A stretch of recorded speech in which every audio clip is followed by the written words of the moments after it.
Homélie du Père Gilbert Adam, sur l'Évangile selon saint Matthieu, chapitre 25, versets 31 à 46. Quand le Fils de l'homme viendra dans sa gloire, et tous les anges avec lui, alors il siégera sur son trône de gloire. Toutes les nations seront rassemblées devant lui. Il séparera les hommes les uns des autres, comme le berger sépare les brebis des boucs. Il placera les brebis à sa droite et les boucs à sa gauche. Alors le roi dira à ceux qui seront à sa droite, « Venez les bénis de mon Père, recevez en héritage le royaume préparé pour vous depuis la fondation du monde. Car j'avais faim et vous m'avez donné à manger, j'avais soif et vous m'avez donné à boire, j'étais un étranger et vous m'avez accueilli, j'étais nu et vous m'avez habillé, j'étais malade et vous m'avez visité, j'étais en prison et vous êtes venus jusqu'à moi. » Nous célébrons en ce dernier dimanche de l'année liturgique la solennité du Christ roi de l'univers. Il donne un sens concret à notre vie chrétienne. Le Christ est le roi de l'univers. Toute chose est créée en lui et pour lui. Sa royauté est manifestée sur toute la terre. Par la foi, nous pouvons dire « Notre demeure, c'est lui ». Notre vie, c'est de vivre en sa présence. Servir, c'est le servir. Il y a ainsi ceux qui ont vécu une vie tout ordinaire dans le Christ sans regarder le bien qu'ils ont fait autour d'eux. Seigneur, quand sommes-nous venus jusqu'à toi? La véritable vie est de montrer l'importance de l'enjeu accroché à cette vie unique que Dieu nous a donnée. Le Seigneur sait qui nous sommes. Il connaît ses brebis, chacune par son nom. Le Christ Jésus nous rappelle une vérité claire et essentielle. L'amour est d'une importance première et dernière. La charité est le nœud de la perfection. Celui qui aime accomplit toute la loi. Nous continuons la lecture de l'Évangile. Alors les justes lui répondront, « Seigneur, quand est-ce que nous t'avons vu? Tu avais donc faim et nous t'avons nourri?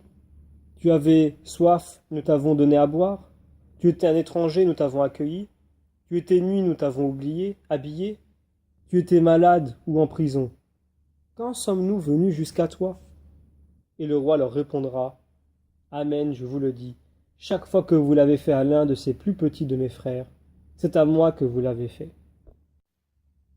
Par nous, le Christ vient lui-même au secours de ces petits qui sont ses frères.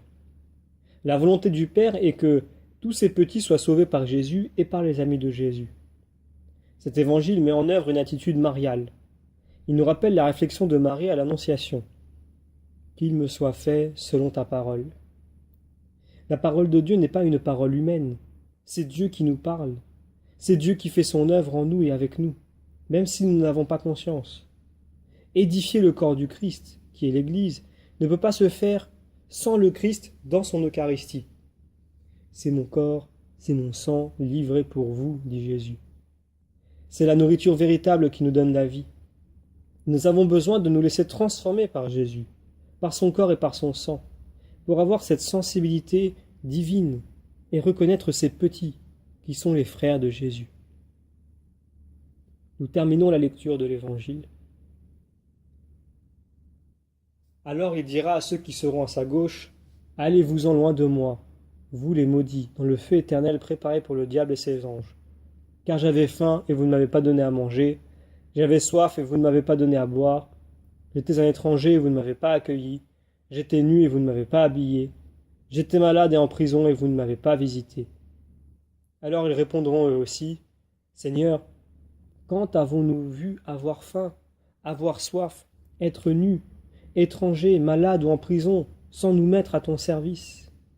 Il leur répondra, « Amen, je vous le dis, chaque fois que vous ne l'avez pas fait à l'un de ces plus petits, c'est à moi que vous ne l'avez pas fait. » Et ils s'en iront, ceux-ci au châtiment éternel, et les justes à la vie éternelle. Dieu est amour. Quiconque se refuse à aimer se met de lui-même en dehors de Dieu. Il se jette hors de sa lumière et, par là même, se plonge dans les ténèbres extérieures. Celui qui n'aime pas demeure dans la mort, écrit saint Jean. L'Évangile annonce que ce sera à l'amour que nous aurons manifesté sur cette terre aux petits, qui sont les frères de Jésus, que nous serons examinés. La parabole est une représentation imagée qui reprend la figure du pasteur triant son troupeau, tel qu'en parle le prophète Ézéchiel. L'enseignement dans l'esprit est donné. L'alternative est bel et bien posée. Le royaume de Dieu est l'offre d'un don sans partage et le fruit d'un choix qui s'adresse à notre liberté d'enfant de Dieu. Ou l'on pénètre à l'intérieur de cet amour et c'est pour toujours, ou l'on choisit de se maintenir dehors. Notre merveilleuse et terrible liberté peut nous conduire jusque-là, à tout jamais. Pour nous, c'est Dieu lui-même qui prend soin de ses petits. Nous demandons la grâce de nous laisser déranger par la parole de Dieu.